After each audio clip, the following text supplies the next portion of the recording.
Welcome back to the Convo Couch, everyone. Pasta Jardula here. And I'm Fiorella. Johnny Sue spinning on the ones and twos, fam. Yes. So I've had this journalist on before.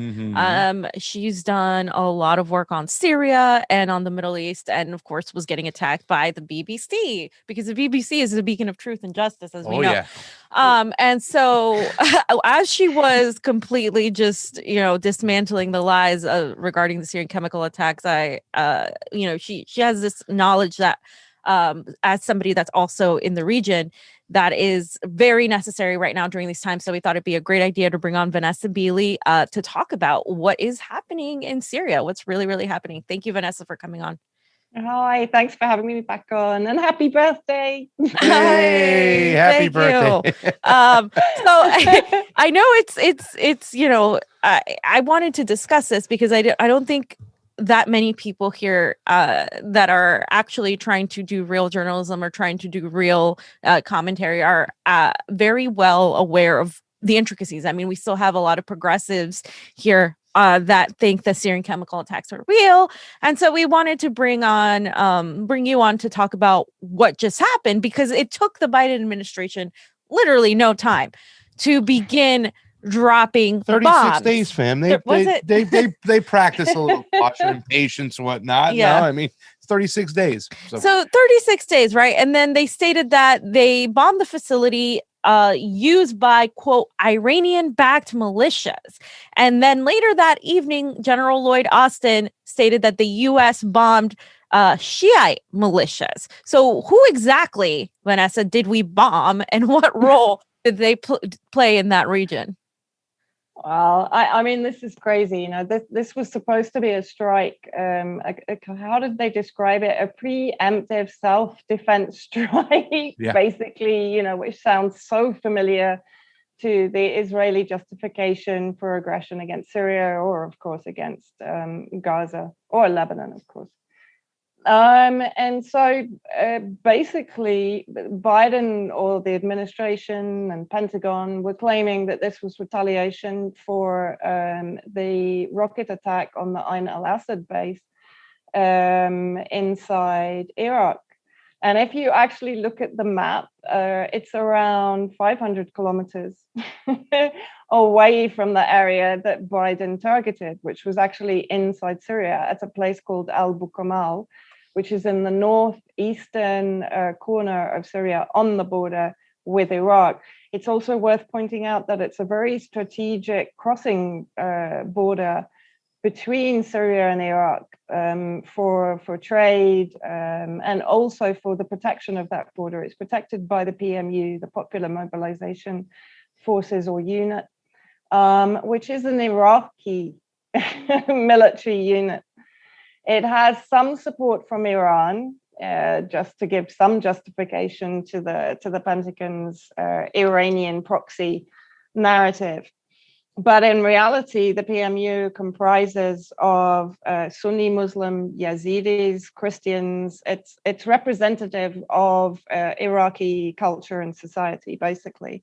And it's a group that was largely responsible in collaboration with the Iraqi army for defeating ISIS inside Iraq and preventing the invasion actually of Baghdad, where, of course, the Green Zone, the American occupation complex that I've had the really unpleasant memory of visiting in 2017. I'll actually tell you a really funny story, right? The Green Zone is the main American complex inside Baghdad. We were staying there for a conference. We actually went out with the PMU for a day's visiting various sites in Iraq. We came back after 11 o'clock at night. And bear in mind, we were Europeans, we were Americans, we were all nationalities. The security forces at the Green Zone inside Iraq told us we can't come in because it's too late. Where are we going to stay? We had to go and find another hotel at midnight in Iraq, in Baghdad, to stay for one night because the American security forces at the Green Zone wouldn't allow us back into our hotel that was part of the complex under the control of the Americans. So I just want to give you some idea of how crazy this situation is, that here is this, and I mean, the complex itself is hideous in the middle of Baghdad, and it's completely controlled by the US, despite the fact that it's on Iraqi territory. That was a bit of an aside, but I just wanted to tell that story because it still kind of blows my mind even now.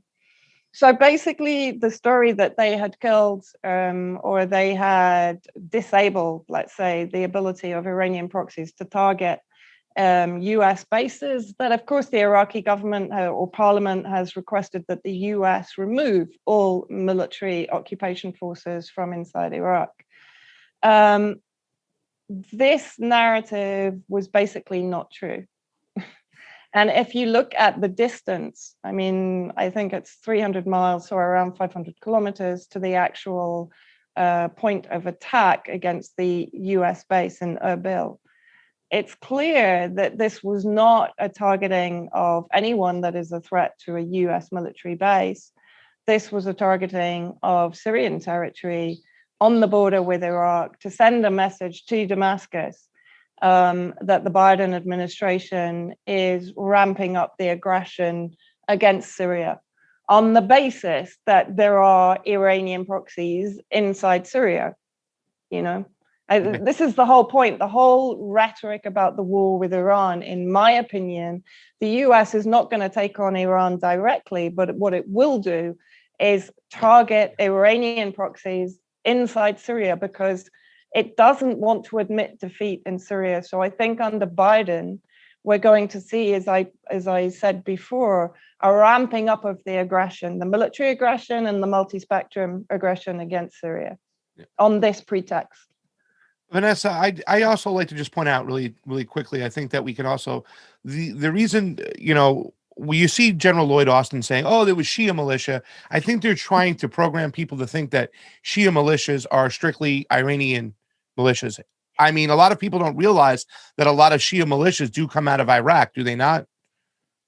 Yeah, I mean, the PMU itself, as I said, it's representative of pretty much all cultures inside Iraq, as is, for example, the Syrian Arab Army. It's not a Shia militia. Of course, in the beginning of the conflict against Syria, that was very much how it was described. They were described as an Alawite militia, loyal to the Syrian president. And in reality, the Syrian Arab Army is equally inclusive of all minorities and communities inside Syria, as is the PMU in Iraq. So to describe any of these militia or army forces, armed forces, as Shia militia is misleading. Yeah. But of course, the majority of Americans and the majority of people in the West, in the UK and the EU, are unaware of the intricacies of these organizations, how they were established, how, for example, the PMU works very closely with the Iraqi government and the Iraqi army, as I said, to defeat ISIS in Iraq, but without the support of the US. And to rebuild Iraq after the battles against ISIS, to rebuild bridges, roads, etc. And also in the early stages of entering the political arena, very much as Hezbollah did in Lebanon, of course. There are some parallels between the PMU and Hezbollah. Both are described, of course, as Iranian proxies, where in reality, although they may consider Iran their ally, they are, Hezbollah is Lebanese, right? They are Shia. But again, Hezbollah has always made it very clear that it's not interested in imposing a Shia ideology on Lebanon. It's interested in power share. The same with the PMU in Iraq. It's not about imposing their ideology. It's about being inclusive. Yeah. And so last time we had spoken, right, you had hinted that people were not necessarily looking forward to a Biden administration, but that really not necessarily things would change. How has that sentiment and played out and developed since the Joe Biden took over? Well, nothing has changed except that actually the US military footprint is increasing. And of course, from the moment that we knew Biden was going to be president, what we started to see was an uptick in ISIS attacks, a reemergence of ISIS attacks against Syrian Arab army positions, against areas where they knew that the meager amounts of oil that the Syrian government is allowed to take from its own territory. Of course, the rest of it is occupied by the US, and it's being used to provide revenue for its various proxies in the northeast of Syria, which include ISIS. And they include, of course, the Kurdish Contras, the separatists from within the Kurdish communities in that area. And so we saw an increase in ISIS attacks from around New Year's Eve onwards. What we also saw in tandem with that, of course, was an increase or an intensity in Israeli attacks, missile attacks on what, again, they described as Iranian bases inside Syria. And I think it was towards the end of January, there was an attack to the north of Damascus, where they actually killed almost an entire family. 5 members of one family were killed in a Israeli rocket attack against Iranian militia in Hama to the north of here. And I visited the area shortly after the attack. As I said, a family of 5 were murdered in that attack, and 4 other members of that family were very badly injured in the attack. And of course, you know, there is no culpability for Israel. It's simply dismissed as we have the right to preemptively defend ourselves and to target Iranian militia bases inside Syria. No. It's funny because I hear George Bush's voice in my head, fam, going, we got to bomb them over there so they don't bomb us over here. Yeah. So we got to go on to defense by attacking. But, you know, obviously now with Biden, you know, I think for people sitting here on this couch, we knew the foreign policy was going to be amped up, especially when it came to what happened in Syria. I think they can never get over their failed policies from the Obama years. Syria has been long allied with Iran and Russia. This time around, what do their roles play with this whole conflict that seems to be re-escalating again?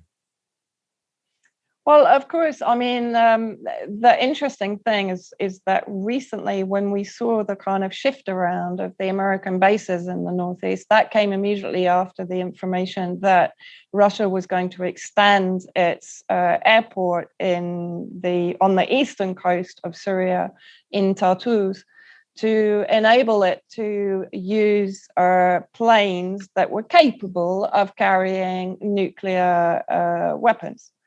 Now, as soon as that news came out, what we saw was the Americans basically scuttling up into a triangle on the border with Turkey, Syria, and Iraq, right in the furthermost corner of the Northeast, an area which, by the way, is extremely oil rich, as is all that area in the Northeast.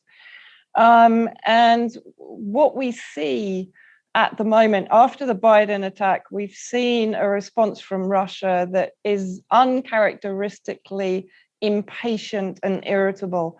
That they're reaching the end of their tether with both Israel and the US aggression and unlawful occupation of Syrian territory.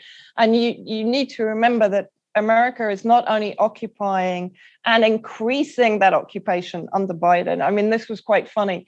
You know, we were literally receiving information of American convoys entering Syria from around New Year onwards. So leading up to Biden's inauguration, we were immediately dismissed as conspiracy theorists while we had images of convoys of up to 50, 60 American vehicles bringing in military hardware, artillery, armored cars, logistical equipment to the existing bases and the new bases. And it's also worth mentioning that the US has just established a new base just on the other side of the border between Iraq and Syria in Anbar, which will also be an air base. So clearly under Biden, what we're seeing is an increase of the US military footprint, a deployment of armed forces despite the pandemic, I hasten to add. You know, troops seem able to move around. ISIS doesn't get COVID-19, by the way. We never hear about ISIS being struck down by it. So they obviously have developed some kind of magical immunity to it. But you also have the American base in Al Tanaf on the border with Jordan, which has been established, I think, under Trump. It was established. That has a 55-kilometer exclusion zone around it. And within that zone, America is running military exercises with various armed groups, including ISIS, that are being recruited and trained in the Rokfin refugee camp, which is literally just to the south of Al Tanaf. So effectively, America is percolating ISIS between Iraq and Syria. It's regularly, in the last few days, it's airlifted ISIS terrorists into the northeast. From there, it's transported them by military helicopter into the Badia Desert, which is in the Dore region, to carry out, as I said, these kind of isolated terrorist cell attacks against Syrian Arab army positions and Russian positions. But I thought they were moderate rebels. Yeah. Moderate rebels. Who, ISIS? They're farmers and doctors. That's what Obama told us.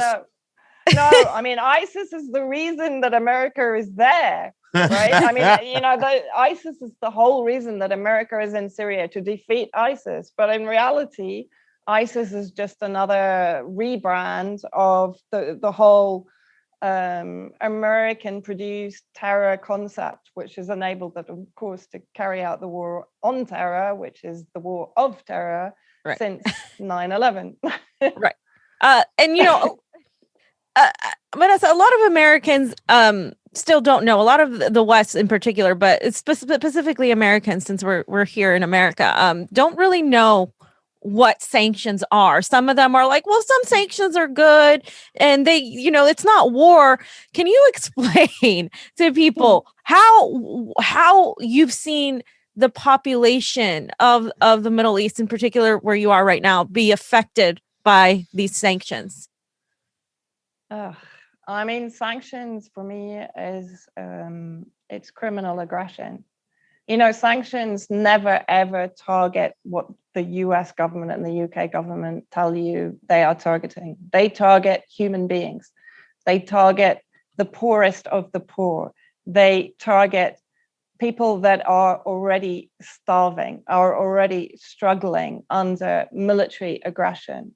So they basically double down on the misery and the bloodshed and the poverty of the target nation. And under Trump, of course, I tend to see Trump's administration as having been the economic sledgehammer in preparation for the incoming Biden administration, which would, of course, go back to the kind of the Obama-Clinton roadmap in Syria, which had been to some degree derailed just before Trump came in with the entrance of Russia into the conflict on behalf of Syria and at the request of Syria, which of course then turned the military tide against the US coalition. So Trump's economic warfare, if you like, which Biden is maintaining, by the way, it's not as if he's coming in. I mean, when he first arrived, there were various papers flying around sort of saying, we'll lift the sanctions basically if the Syrian government surrenders completely, right? If you read between the lines, the kind of the double speak and the smoke and mirrors and all the rest of it that they put into these think tank reports. Basically, the bottom line was, we'll lift the sanctions when and if the Syrian government complies with every single demand that we have. In other words, if they surrender, right? Which is just not going to happen. So we know that the sanctions will continue. But look, you have to consider that the sanctions are being combined with military aggression, which has been going on for 10 years. Under Trump, the burning of crops, including wheat, barley, cotton, entire areas of olive groves, forestry. The terrorists themselves have occupied many of the agricultural regions deliberately. It's all about depriving the Syrian people of their resources. America occupies the oil resources in the northeast. in order to provide revenue for its proxies, as I mentioned, but also to deprive the Syrian people of their oil resources, which means we don't have electricity. I think I've said to you before, here I have 4 hours off, 2 hours on. In the next district to me, they only have 1 or 2 hours per day. And we've had a pretty cold winter here. There's no heating fuel. Queues for car fuel are back up to 10, 20 kilometers if you go into Damascus. There's no fuel. Yeah. Right. There's no gas. Everything is difficult to get hold of here. And the thing is, I had a meeting with the health ministry just a few days ago. And they were saying to me that the worst hit sector is the health sector. They're now unable to replace machinery. They're unable to repair machinery. They're unable to get the drugs, particularly, for example, for chronic illnesses like cancer anymore. They're unable to communicate with doctors in Europe that they've worked with historically because they're not allowed to talk to them under their Caesar law. They can be prosecuted for actually providing equipment or help or advice or anything to those that are, apparently under these draconian, sadistic Caesar law sanctions that are affecting every atom of Syrian life and reducing it down to absolute poverty and misery. We have screaming inflation here, thanks to sanctions. Yeah. But the price of food is going sky high because they're deprived of their agricultural resources, right? So from every possible, and they're under blockade because of the pandemic, right? All their neighboring countries are being thrown into turmoil. Everything is about targeting Syria, about tightening the blockade, tightening the siege, tightening the economic pressure, both on the state, but again, as I keep saying, it targets the people. Sanctions are never, ever, ever, ever a solution because they will only ever cause absolute horror for the people. Look at Yemen. Absolute classic case. I love it when all these humanitarian I hate it when all these humanitarian organizations talk about, humanitarian disaster. No, it's a manufactured humanitarian disaster. Call Absolutely. It out for what it is. It isn't just some starvation that just appeared out of nowhere. It was orchestrated and engineered by the US Saudi coalition and by the UN, just as it was in Iraq. Yeah, it's a shame too, because I fight with my conservative friends all the time and I tell them about these sanctions and they just look at it as a tool for negotiating to get what they want. It's like, no, it doesn't work that way. But let's stay with what we're talking about right now, because you had mentioned that it's been 10 years now of seeing this, all this, this chaos and destruction. In the mainstream media, we don't see much about Assad nowadays. How strong is his support from his citizens and the Syrian Arab army, and also with Russia? Because I heard you say a couple questions ago that it looks like they're losing patience with the Russian government. They're starting to lose patience. So how is the relationship between Assad and all those aspects, and what might happen moving forward? No, I was talking about Russia losing patience with the US and Israel. Yeah. The relationship between Damascus and Moscow is still very strong. Intact? Okay. Yeah, no, that is still strong, as is the relationship between Russia, Iran, and Damascus. It is, although Russia and Iran are sort of slightly unlikely allies, they do actually collaborate very closely here in Syria. I've seen it, particularly from a military standpoint. Hezbollah, Iran, Russia, for example, in the battles to retake areas of southern Idlib. I was actually there for quite a lot of those operations. And you see the collaboration between the three forces, or the four forces: Syrian Arab Army, Russia, Iran, Hezbollah, on the ground. And without that collaboration, a lot of those military victories to liberate those areas would not be possible. So that relationship, and with Russia, of course, the relationship is very strong diplomatically in the UN Security Council, etc.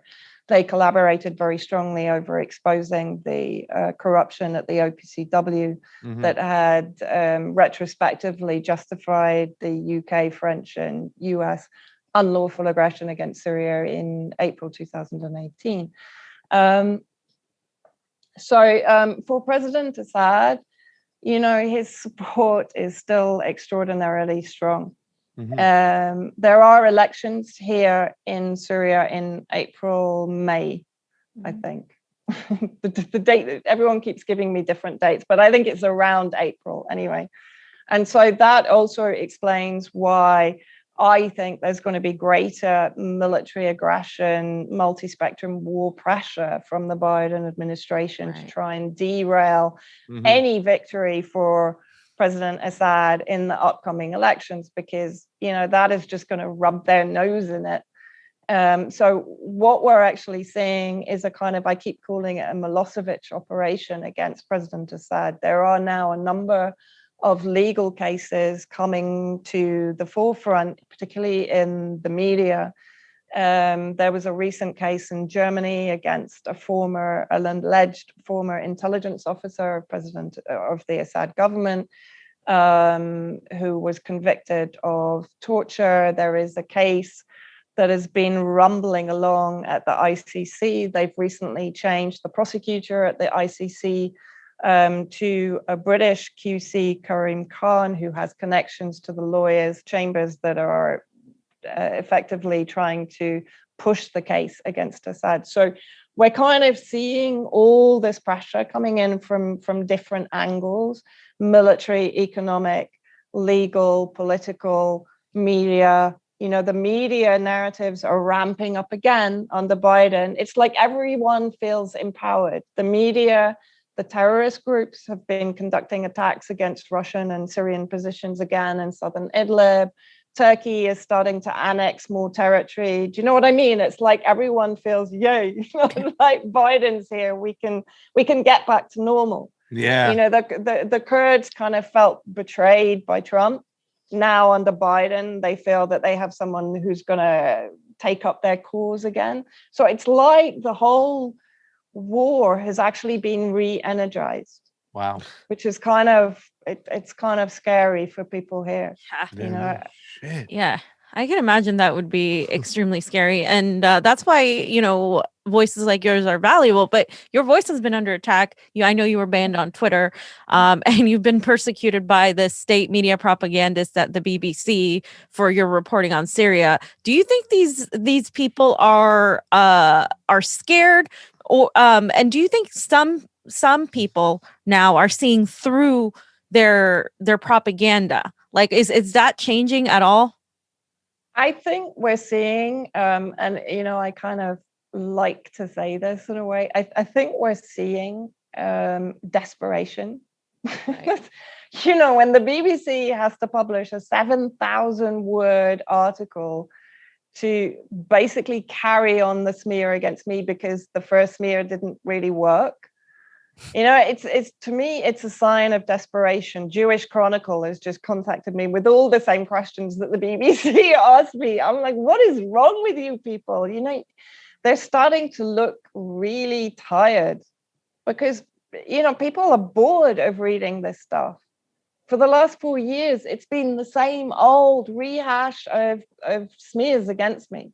And nothing evolves, nothing moves forward. And yet the evidence against their narrative is growing on a daily basis, right? But they're not evolving with it. They're just sticking to the kind of default propaganda. And people are starting to see that. Yeah. Well, I mean, do you have any more questions for Vanessa right now? Or yeah, more? I wanted to point out, you were also attacked and smeared recently by the BBC. You posted this tweet that I wanted to show.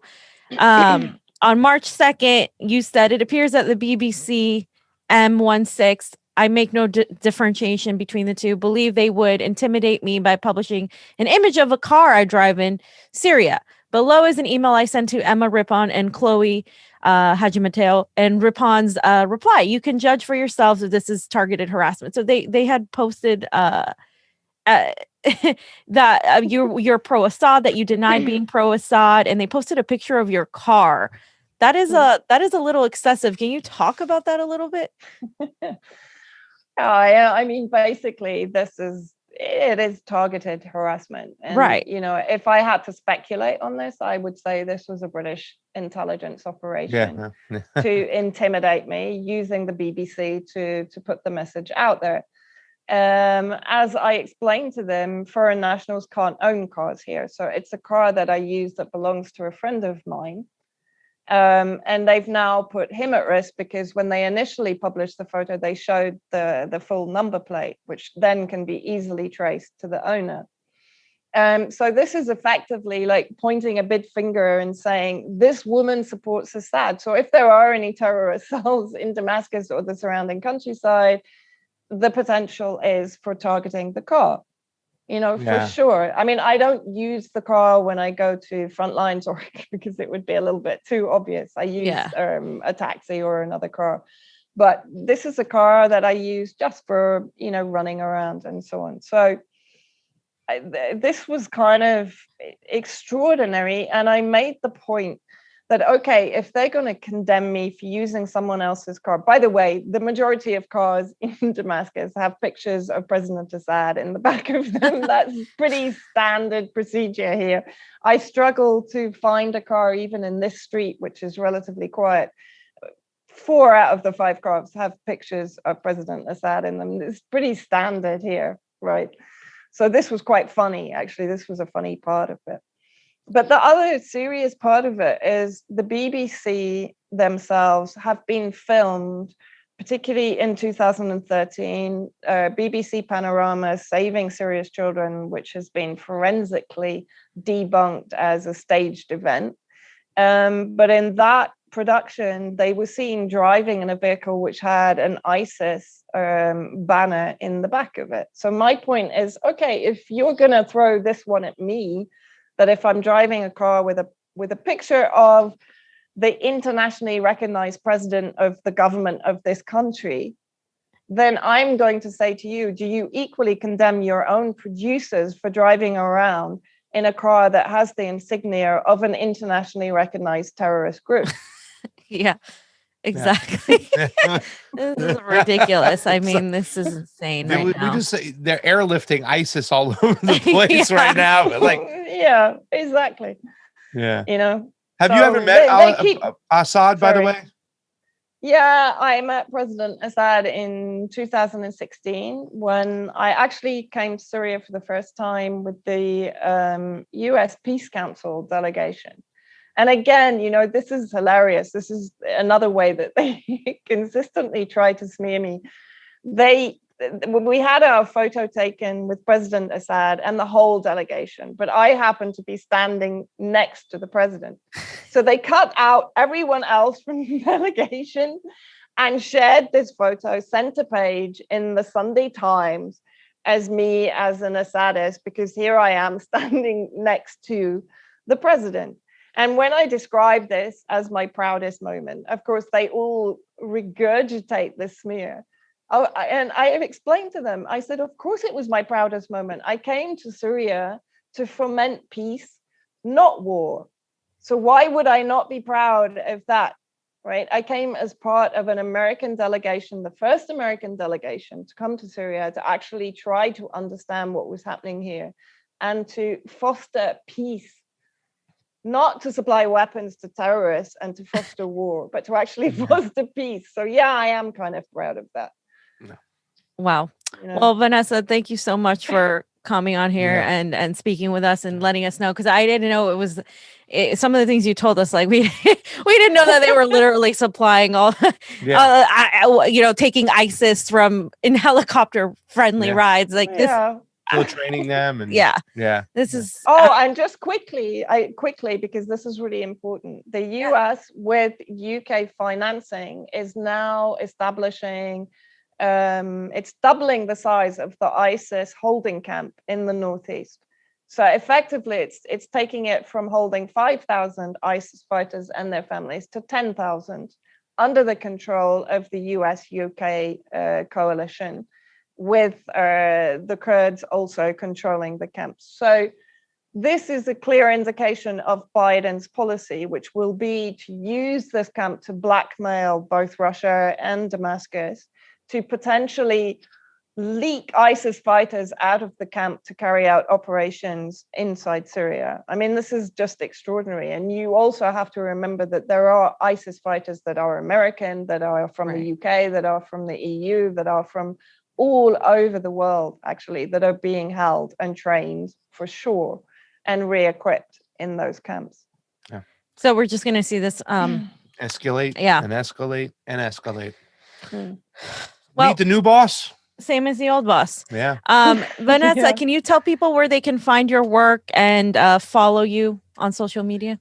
Yeah, sure. I think like everyone, I'm kind of swapping around at the moment because we keep getting censored at different sites. So I'm on Patreon still at the moment and Rokfin. Yay! I'm just getting going there. It's such hard work maintaining all these sites. Oh yeah. But it's something we've got to do because they're targeting pretty much all of us on pretty much all platforms right now, right? They absolutely are. They're censoring us crazy. And you always have a spot right here on the Convo Couch with us, though. Oh, bless you. We're really Thank proud you. of the work you do. Well, I'll be back for your birthday for sure. April 14th, my birthday. Bring a gift. Your present is our gift. Don't worry. Thank you, Vanessa, and best of luck. We'll be monitoring the situation. I always go to you for anything regarding foreign policy in the Middle East. So thanks so much. Stay safe. All right. Thanks. And happy birthday and have a really good day. Stay safe. Bye. Bye. Bye. Convo out. Peace.